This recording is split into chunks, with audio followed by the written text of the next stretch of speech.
Hello everyone, स्वागत है आपका हमारे चैनल पे। और आज है 2 अगस्त और हम लोग इम्पोर्टेंट न्यूज़ को यहाँ पे कवर करेंगे। ठीक है, बहुत अच्छे अच्छे क्वेश्चन यहाँ पे देखने को मिलेगा आपको। और ये जो पीडीएफ आप देख रहे हैं ना, ये आपको हमारे टेलीग्राम चैनल पे सेंड कर दिया जाता है और लिंक जो है हमारे कमेंट बॉक्स में अवेलेबल रहेगा। तो जो लोग अब तक जुड़े नहीं है ना, वो लोग जुड़ सकते हैं ये पीडीएफ के लिए, है ना।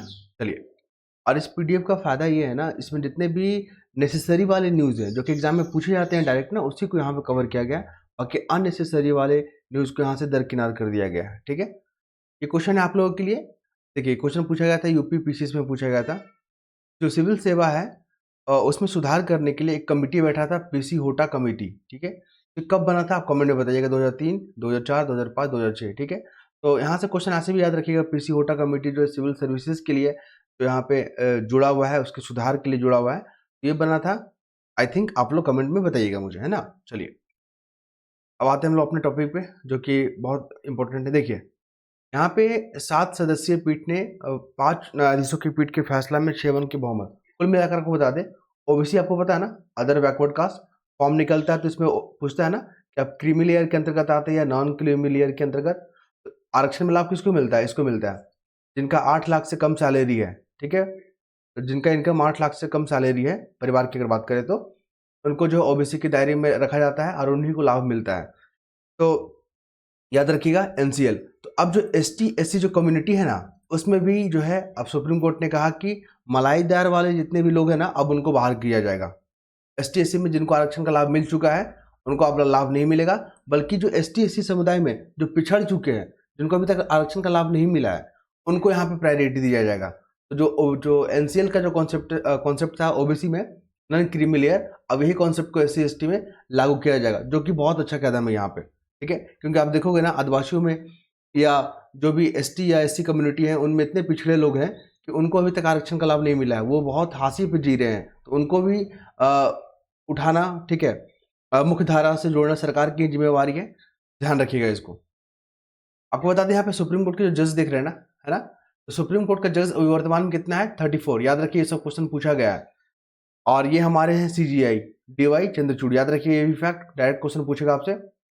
जजों की संख्या जो है ना 34, इस बढ़ाने का पावर किसको दिया गया है? संसद को दिया गया है। ये क्वेश्चन पूछा गया है। और हाईकोर्ट में ये पावर किसको दिया गया है? मतलब हाईकोर्ट के जज को अगर संख्या बढ़ाना तो ये पावर राष्ट्रपति जी को दिया गया है। ये फैक्ट याद रखेंगे आप। आर्टिकल 341 याद रखिएगा हमारे संविधान का, और आर्टिकल 342 याद रखिएगा। आर्टिकल 341 है ना, एससी से जुड़ा हुआ है, शेड्यूल कास्ट से जुड़ा हुआ है, और 342 जो है एसटी कम्युनिटी से जुड़ा हुआ है। ठीक है, चलिए नेक्स्ट मूव करते हैं यहाँ पे। देखिए, अभी बारिश का मौसम हो रहा है ना, तो बारिश का मौसम हो रहा है तो आप यहाँ पे ये फैक्ट याद रखिएगा, स्टेटमेंट बना के पूछा जाएगा कि भारत में कृषि के लिए जो मानसून है ना, बहुत महत्वपूर्ण है। ठीक है, हमारा जो एग्रीकल्चर है वो पूरा का पूरा मानसून पर डिपेंड होता है। हमारा जो अर्थव्यवस्था है ना, वो भी मानसून पर ही डिपेंड होता है। तो आपको बता दें, यहाँ पे साउथ वेस्ट मानसून जो है ना, ये वो मानसून है जिससे हमारे देश में लगभग 70 से 80% जो वर्षा होता है ना, यही साउथ वेस्ट मानसून जो होता है। याद रखेंगे ये, ठीक है, इंपॉर्टेंट फैक्ट है। और मानसून से जुड़ा ये फैक्ट, ये सब क्वेश्चन पूछा गया आपका। फिर देख लीजिए, देखिए अपराध की दुनिया में बिछड़ते बच्चे, ये कुल मिलाकर जो आर्टिकल आप देख रहे हैं ना, ये बच्चों पे और किशोर पे फोकस किया गया। मेंस वगैरह में पूछते हैं, याद रखिएगा। बच्चा क्या हो गया? बच्चा का डेफिनेशन क्या है? 14 साल से कम।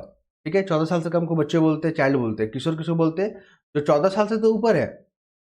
ठीक है, 14 साल से तो ऊपर है लेकिन 18 साल से कम है, उसको किशोर बोलते हैं, एडोलसेंट। ठीक है, याद रखिएगा, ये दोनों डेफिनेशन जो है पूछा जाता है।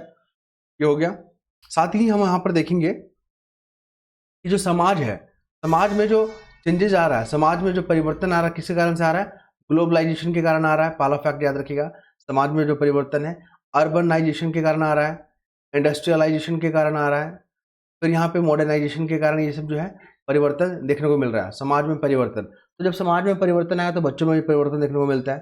ठीक है, और आपको बता दें यहाँ पे अभी चुनौती क्या है यहाँ पे कि माता पिता जो है ना, अभी अभी देखेंगे बच्चों के जो माता पिता होते हैं, लगभग आप देखोगे तो दोनों कामकाजी होते हैं, माता भी और पिता भी। तो ऐसे में बच्चों को देखभाल करना एक बहुत बड़ा चुनौती बन जाता है। ठीक है, और साथ में आप यहाँ पर देखेंगे तो माता पिता का जो देख रेख का जो अभाव हो जाता है, फिर परिवार में जो अपेक्षित जो अनुभव करना चाहिए वो नहीं मिल पाता है, फिर हिंसा दुर्व्यवहार का सामना करना पड़ता है। ये बहुत बड़ा चैलेंजेस है हमारे किशोर अवस्था के सामने। ठीक है, साथ ही इसको बता दें कई ऐसे कारक है जिसमें कि किशोरों को अपराध की ओर ढकेलते हैं, जैसे कि आप देखेंगे यहाँ पे परिवार का सामाजिक सोशल जो इकोनॉमिकल जो स्ट्रक्चर है उससे भी काफ़ी नुकसान पहुंचता है। यहाँ पे सहकर्मी जो समूह है, ठीक है, ये हो गया।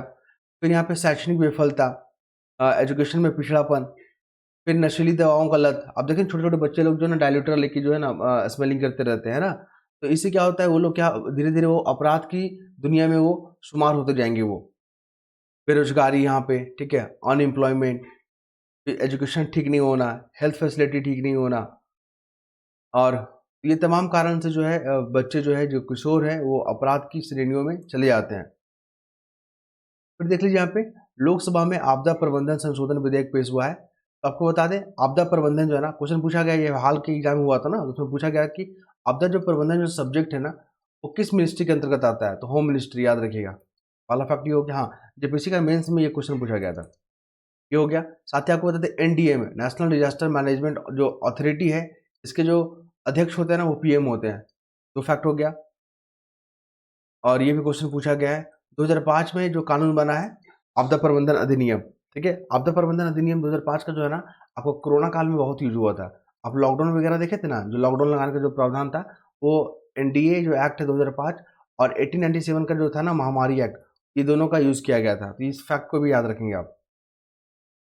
देखिए अभी रेलवे का जो घटना आप देख रहे हैं ना, जो पटरी से उतर जा रहा है या यहाँ पे एक्सीडेंट हो जा रहा है, ट्रेन से ट्रेन टकरा जा रहे हैं, ये जो बारंबारता देखने को मिल रहा है ना, तो उसके पीछे जो कारण है कहीं ना कहीं इंफ्रास्ट्रक्चर का अभाव है, रख रखाव में यहाँ पर लापरवाही है। तो कुल मिलाकर जो इन जो है खतरों से, इन जो नुकसानों से बचने के लिए जो है सरकार जो है क्या कोशिश कर रही है, एटीपी सिस्टम लॉन्च कर रही है। मतलब ये तो लागू ही है, ऑटोमेटिक जो है ना ट्रेन प्रोटेक्शन एटीपी।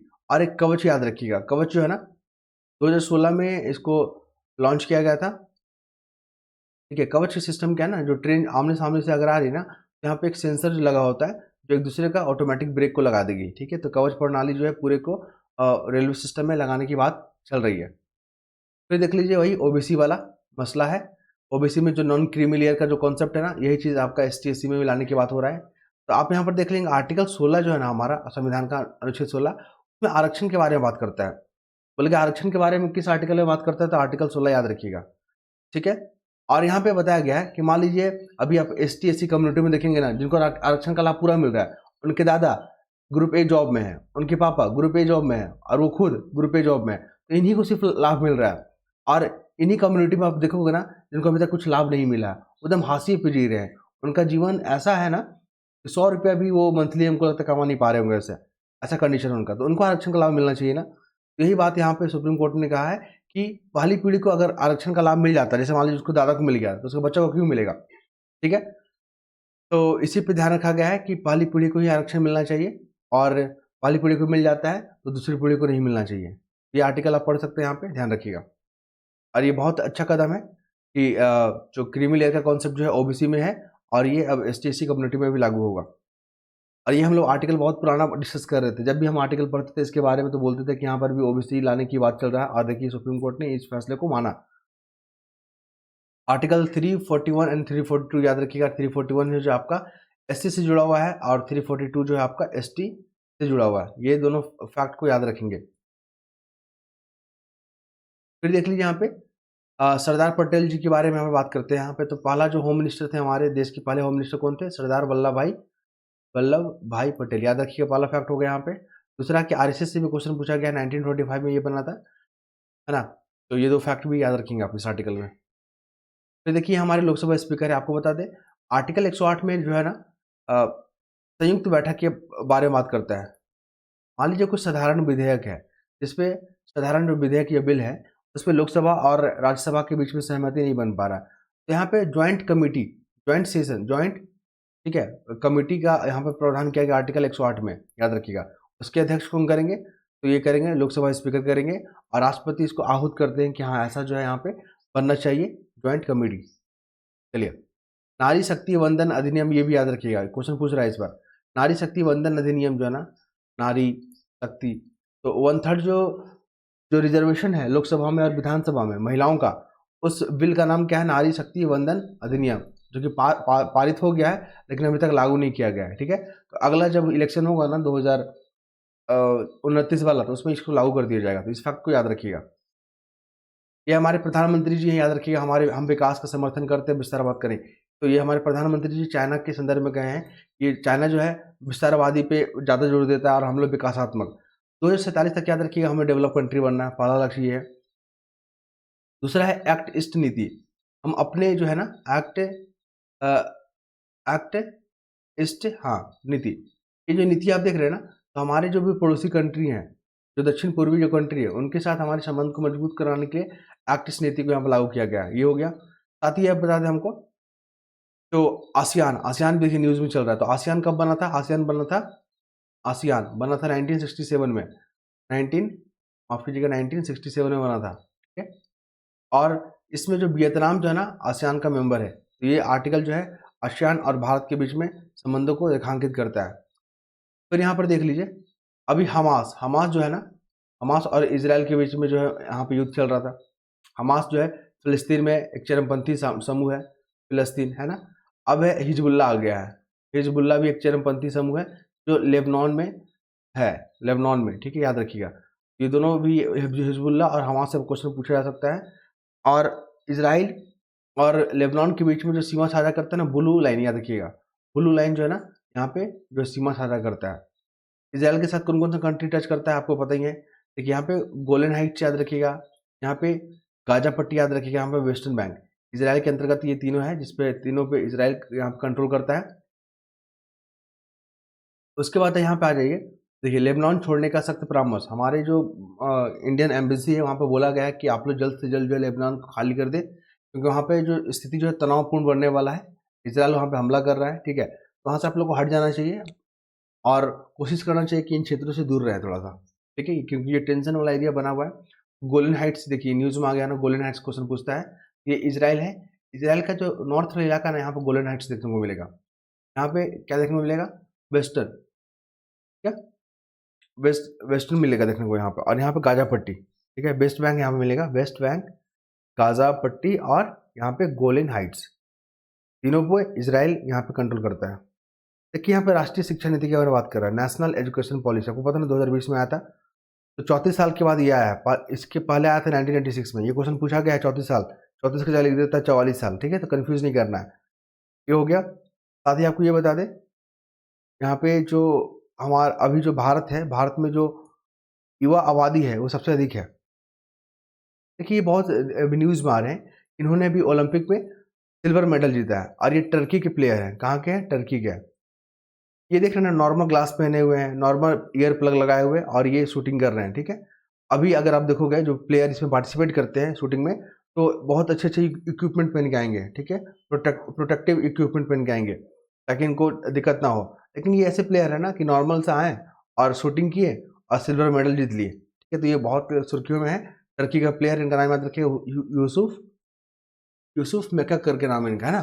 ठीक है, इसके बाद देख लीजिए, बीएसएफ ने पाकिस्तानी घुसपैठी को किया ढेर। आपको बता दें, पाकिस्तान और भारत के बीच में जो सीमा साझा होता है ना, रेड क्लिफ लाइन, याद रखिए, रेड क्लिफ लाइन। ठीक है, इन दोनों के बीच में जो है भारत और पाकिस्तान के बीच में सीमा साझा करता है। चाइना के बीच में मैकमोहन, अफगानिस्तान के बीच में डूरंड लाइन। ये सब फैक्ट याद रखिए, क्वेश्चन पूछे गए हैं। देखिए बिहार में 65% आरक्षण की मांग को लेकर आपको पता है ना, बिहार सरकार ने जो है, बिहार सरकार को जो है यहाँ पे पटना हाई कोर्ट से भी यहाँ पे रोक लगा दिया गया, फिर सुप्रीम कोर्ट से भी रोक लगा दिया गया। मसला यहाँ पे कि 65% आरक्षण मिलना चाहिए, और चाहता है कि इनको 9th शेड्यूल में रखा जाए। आरजेडी चाहता है कि 9th शेड्यूल में रखा जाए। लेकिन 9th शेड्यूल में रखने से मतलब क्या होता है कि फिर यहाँ पे कोर्ट जो है ना रिव्यू नहीं करती है उस मसले को, उस चीज़ को, इसलिए 9th शेड्यूल में रखने की बात किया जाता है। कुल हमारे संविधान में कितना शेड्यूल है? 12 शेड्यूल है, सब याद रखिएगा, इंपॉर्टेंट फैक्ट है। तो देखिए, रेहड़ी पटरी वालों को लेकर केंद्र सरकार गंभीर नहीं। कुल मिलाकर आपको यहाँ पे बताया जा रहा है कि रेहड़ी पटरी वालों के लिए स्कीम लाया गया था, स्वनिधि योजना। क्वेश्चन पूछेगा इस बार, याद रखिएगा। स्वनिधि योजना किससे जुड़ा हुआ है? रेहड़ी पटरी वालों से। और ये कब लॉन्च किया गया था? आप लोग ईयर जो है कमेंट में बताइएगा, कब इसको लॉन्च किया गया था, क्वेश्चन पूछा जाएगा इस बार। देखिए कार्बन क्रेडिट को लेकर क्वेश्चन पूछा गया था कि ये जो कॉन्सेप्ट है, अवधारणा है ना, किस समिट में इसको लॉन्च किया गया था। तो आप लोग कमेंट में बताइएगा, अर्थ समिट में, Kyoto protocol, Montreal protocol, G8 summit में। ठीक है, आंसर आप लोग कमेंट में कर सकते हैं। और इसके बाद मुझे कुछ खास नज़र नहीं आ रहा है। और ये PDF चाहते हैं ना, तो टेलीग्राम में इसको अवेलेबल कर दिया जाता है, लिंक हमारे कमेंट बॉक्स में रहेगा, ठीक है? तो आप लोग ज्वाइन हो जाइएगा। धन्यवाद।